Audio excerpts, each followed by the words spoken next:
विद्यार्थी मित्रों, सुप्रभात।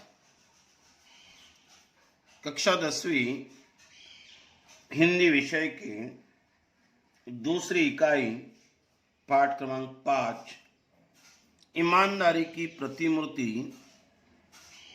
लेखक सुनील शास्त्री, इसके बारे में हम चर्चा कर रहे थे।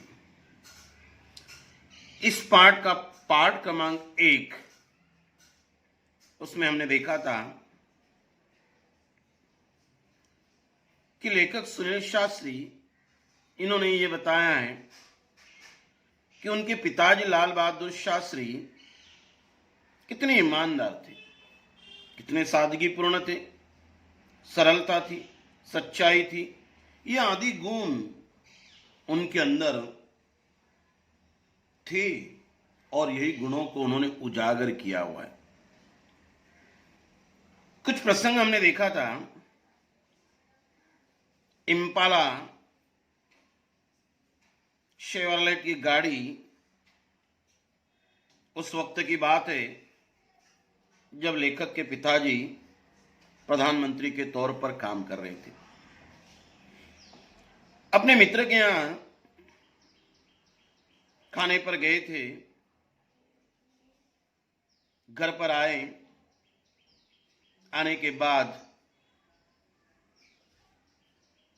माताजी से पूछा, सीधा अपने शयन कक्ष में चले गए।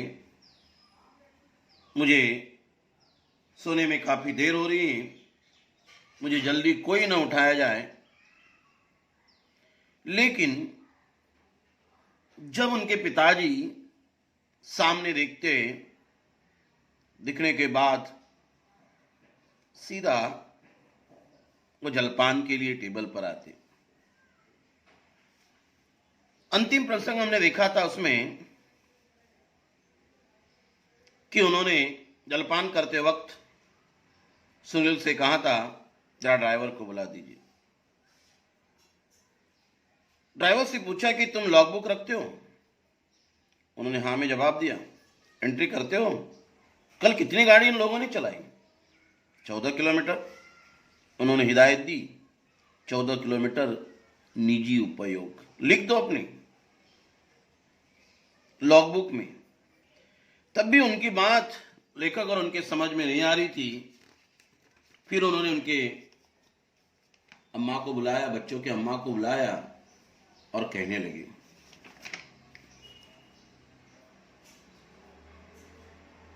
कि साईं साहब से कहना 60 पैसे प्रति किलोमीटर के हिसाब से ये पैसे क्या किया जाए, जो निजी तौर पर गाड़ी चलाए उसके जमा किए जाए। शायद इस पाठ के बारे में हमने यहां तक चर्चा की थी। आगे हम शुरुआत करते हैं।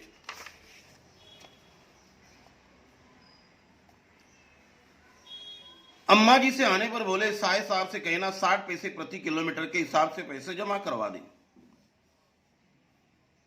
इतना तो उनका कहना था कि हम और अनिल भैया वहां रुक नहीं सके। जो रुलाई छुटी तो कमरे में भाग कर पहुंचने के बाद ही काफी देर तक बंद नहीं हुई। दोनों ही जन देर तक फूट फूट कर रोते रहे। दोनों ही जन, एक तो लेखक सुनील शास्त्री और उनका भाई अनिल, ये दोनों के दोनों काफी रोते रहे। उनकी रुलाई बिल्कुल बंद नहीं हुई। आपसे यह बात शान के तहत नहीं कर रहा, पर इसलिए कि बातें अब हमारे लिए आदर्श बन गई। ये बातें हमारे लिए एक आदर्श बातें बन गई। सक्रिय राजनीति में आने पर, सरकारी पद पाने के बाद क्या उसका दुरुपयोग करने की हिम्मत मुझ में हो सकती है? जिस घर में ईमानदारी की दवा हमें पिलाई गई थी, तो क्या सरकारी पद पाने के बाद उसका दुरुपयोग, गलत इस्तेमाल करने की हिम्मत मुझ में हो सकती? बिल्कुल नहीं।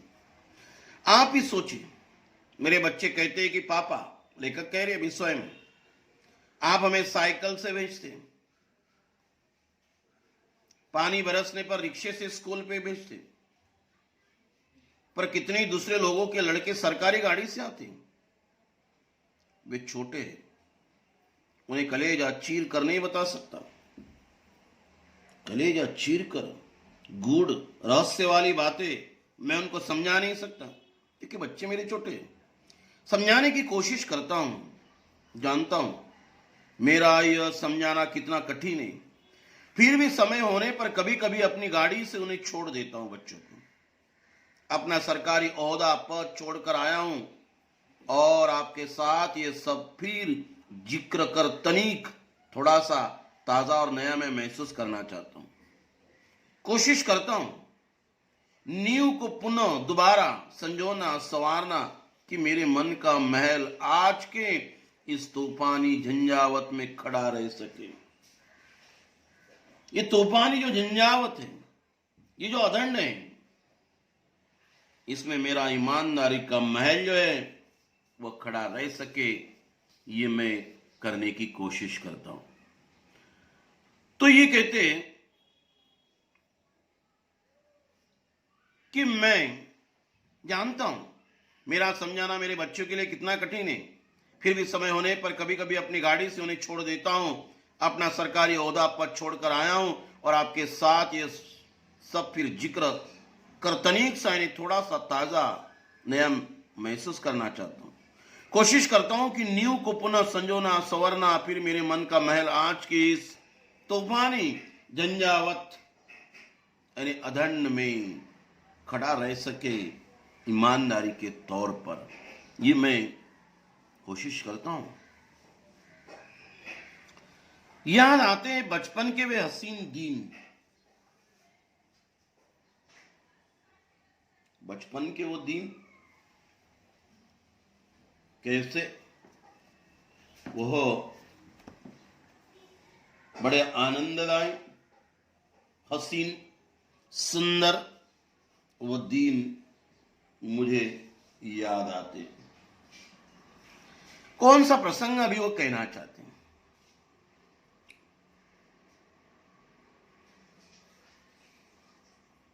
वे पल जो मैंने बाबूजी के साथ बिताए थे, जो पल मैंने क्या किए थे, पिताजी के साथ बिताए थे, वे अपना व्यक्तिगत काम मुझे सौंप देते थे, व्यक्तिगत निजी खुद का, और मैं कैसा गर्व अनुभव करता था। और वो काम जब मुझे सौंपते थे तो मुझे भी गर्व होता था। एक होड़ थी, लाग डांट स्पर्धा जो हम भाइयों में लगी रहती थी, किसे कितना काम दिया जाता है और कौन उसे कितनी सफाई से करता है।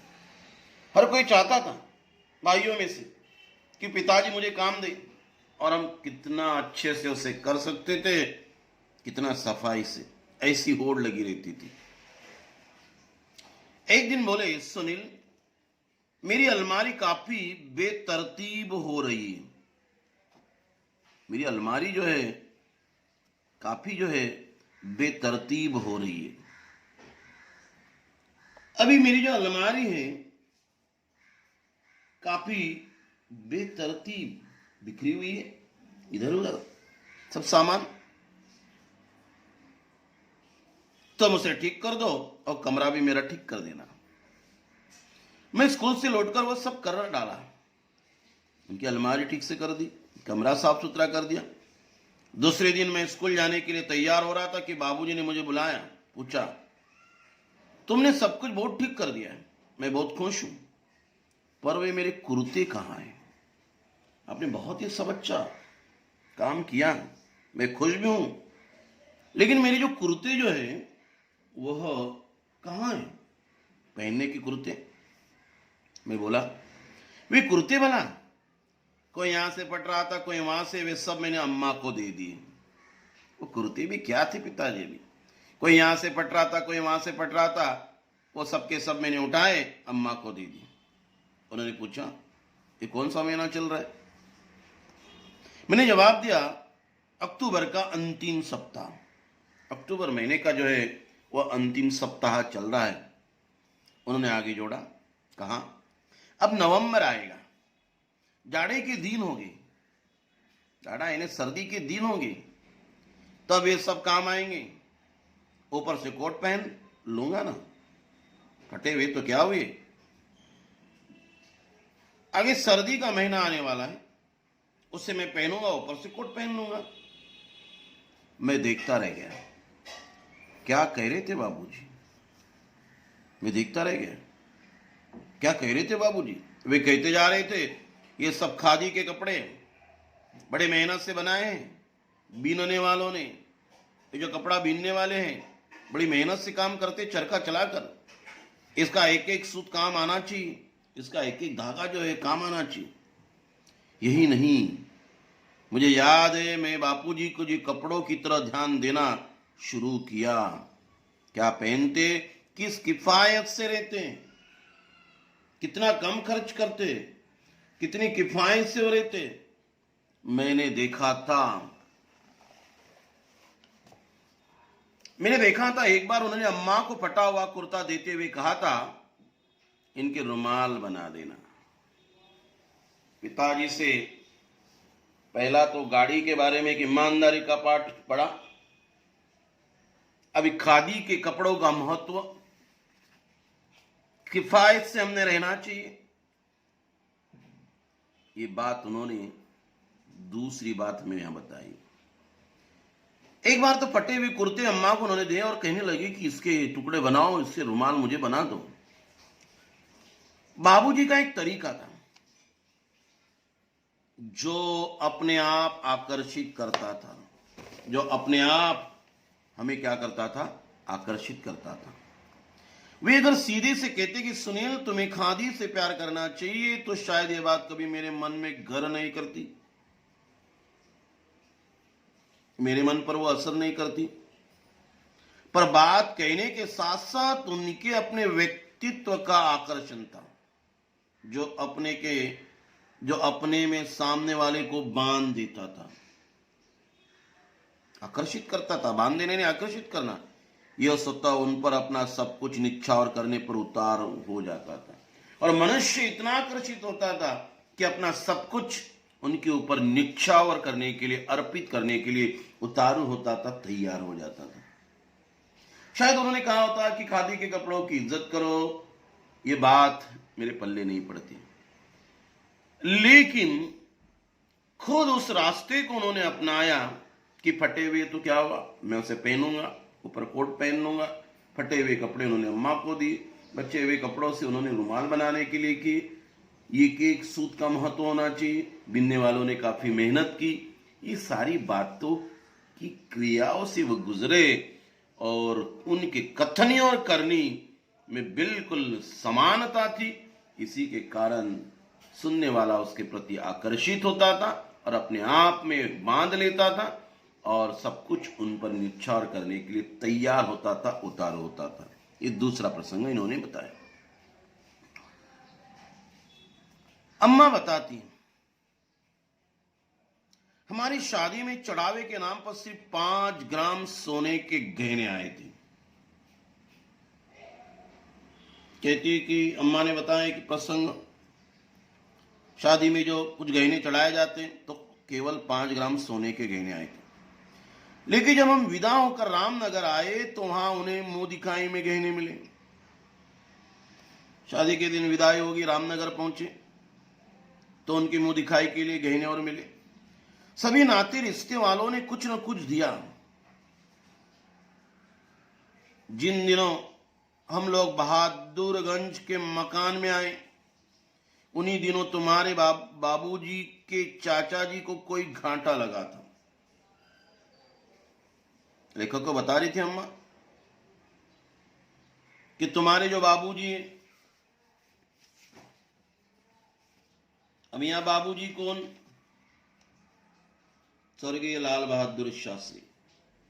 सुनील शास्त्री को अम्मा जी बताती, ललिता शास्त्री, कि तुम्हारे बाबूजी, उनके जो चाचा जी को कोई व्यवसाय में घाटा लगा, किसी तरह से बाकी का रुपए देने की जिम्मेदारी हम पर आ पड़ी। किसी तरह से बाकी के रुपए का इंतजाम देने की जिम्मेदारी हम पर आ पड़ी। बात क्या थी, उसकी ठीक से जानकारी लेने की जरूरत हमने नहीं सोची, और नहीं इसके बारे में कभी कुछ पूछताछ की। क्या बात थी, क्या थी, कौन सा व्यवसाय था, ये सब जानकारी हमने नहीं ली, जरूरत ही नहीं पड़ी, और कभी इसके बारे में हमने पूछताछ भी नहीं की। एक दिन तुम्हारे बाबूजी ने दुनिया की मुसीबतों और मनुष्य की मजबूरियों को समझाते हुए जब हमसे गहनों की मांग की तो क्षण भर के लिए हमें कुछ वैसा लगा और गहना देने में तनिक हिचकिचाहट महसूस हुई। बात क्या थी, क्यों उनको गहने चाहिए थे चाचा जी को, ये हमने नहीं जाना। लेकिन एक दिन तुम्हारे बाबूजी, लेखक को कह रही है, उनके अम्मा जी मतलब लाल बहादुर शास्त्री आए और दुनिया की जो मुसीबतें, संकट, मनुष्य की कुछ मजबूरियां, ये बातें समझाती हुई जब हमसे गहनों की मांग करने लगी तुम्हारे बाबूजी, तो क्षण भर के लिए हमें कुछ वैसा लगा और गहना देने में तनी थोड़ी सी हिचकिचाहट महसूस हुई। क्यों दो? पर सोचा कि उनकी प्रसन्नता में हमारी खुशी है, पति की प्रसन्नता में पत्नी की खुशी है। हमने गहने दे दिए। केवल टीका, नथुनी, बिछिया रख लिए थे। केवल हमने क्या किया, सुहाग के जो गहने होते हैं उतने ही हमने क्या कर लिए, रख लिए। फिर उसमें टीका था, नथुनी थी, बिछियाएं ने वो जोड़वे थे, वे हमारे सुहाग वाले गहने थे। सुहाग इनके लिए होने वाली जो गहने, वो सुहाग के गहने थे। उस दिन तो उन्होंने कुछ नहीं कहा, पर दूसरे दिन वे अपनी पीड़ा को न रोक सके। उनके अंदर भी दर्द हुआ था कि मैं पत्नी के गहने ले रहा हूं। कहने लगे, तुम जब मिर्जापुर जाओगी तो लोग कई गहनों के संबंध में पूछोगे तो क्या कहोगी? जब तुम मिर्जापुर जाओगी वहां के लोग तुम्हें पूछेंगे, तुम्हारे करीबी लोग, क्या कहोगे फिर? हम मुस्कुराए और कहा, उसके लिए आप चिंता ना करें, आपको चिंता करने की कोई जरूरत नहीं। हमने बहाना सोच लिया है। क्या बहाना बना देंगे? कोई झूठी कहानी बना देंगे। हम कह देंगे कि गांधी जी के कहने के अनुसार हमने गहने पहनने छोड़ दिए। गांधी जी आंदोलन चलाते थे, उस वक्त तो उनके लिए धन की जरूरत होती थी। जिस सभा से वो गुजरते थे, लोग, औरतें अपने कान में से, हाथ में से निकाल कर गहने दे देती थी स्वराज्य की लड़ाई के लिए। तो हम भी कह देंगे कि गांधी जी के कहने पर हमने गहने पहनना छोड़ दिए। इस पर भी कोई शंका भी नहीं करेगा। तुम्हारे बाबूजी तनी देर चुप रहे, थोड़ी देर तो बाबूजी तुम्हारे चुप रहे, मां अपने बच्चे को बता रहे। फिर बोले, तुम यहां बहुत तकलीफ है, इसे मैं अच्छी तरह समझता हूं। तुम्हारा विवाह बहुत अच्छे सुखी परिवार में हो सकता था। तुम्हारा विवाह, तुम्हारी शादी बहुत अच्छे सुखी परिवार में हो सकती थी। यहां तो आपके लिए खाली तकलीफ ही तक। लेकिन अब जैसा है वैसा है, अभी क्या कर सकते? तुम्हें आराम देना तो दूर रहा, तुम्हारे बदन के भी सारे गहने मैंने क्या कर दिए, उतरवा लिए। पिताजी ने एक दिन अपना दुख तो व्यक्त किया जो माताजी बच्चे को बता रहे। हम बोली, पर जो असल गहना है वह तो है, यह आभूषण उतरवा लीजिए, लेकिन जो असली गहना है वह सुहाग, वह पति, वह तो है, हमें बस वही चाहिए। आप उन गहनों की चिंता न करें जो आपने उतरवा ली, समय आ जाने पर फिर बन जाएंगे। हो सकता है कि हमारे जीवन में अच्छा समय आ जाएगा तो गहने दोबारा बन जाएंगे। सदा ऐसे ही दिन थोड़ी रहेंगे, ऐसी गरीबी के दिन थोड़ी रहेंगे। दुख सुख तो सदा ही लगा रहता है। जीवन में दुख सुख सुख दुख ये तो आते जाते रहता है, जीवन में लगा रहता है, इससे कहां छुटकारा है। कभी दिन अच्छे होते तो कभी बुरे होते। तो ये तीसरा प्रसंग जो है माता जी के द्वारा लेखक ने इसमें व्यक्त किया हुआ है। तो ये प्रसंग जो हमें बहुत कुछ गुणों को बता रहे हैं कि जो लाल बहादुर शास्त्री, उनका जीवन कितना सादा था लेकिन विचार कितने उच्च थे।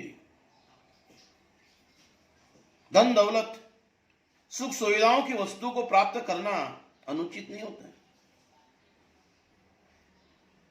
हर स्थिति में आप संतुष्ट रखें, समाधानी रहें। हमारा रहन सहन इतना साधारण ढंग का हो, विलासितापूर्ण वस्तुएं हमें प्रभावित नहीं कर पाती, ऐसे हमारे विचार होने चाहिए। सच्चरित्रता, सच्चाई, सरलता, दूसरों के प्रति सहानुभूति, यही तो अपने जीवन का आदर्श है। और यही आदर्श बच्चों में भी निर्माण हुआ था। तो ये लाल बहादुर शास्त्री कितनी ईमानदारी, सादगी, सरलता के लिए प्रसिद्ध थे।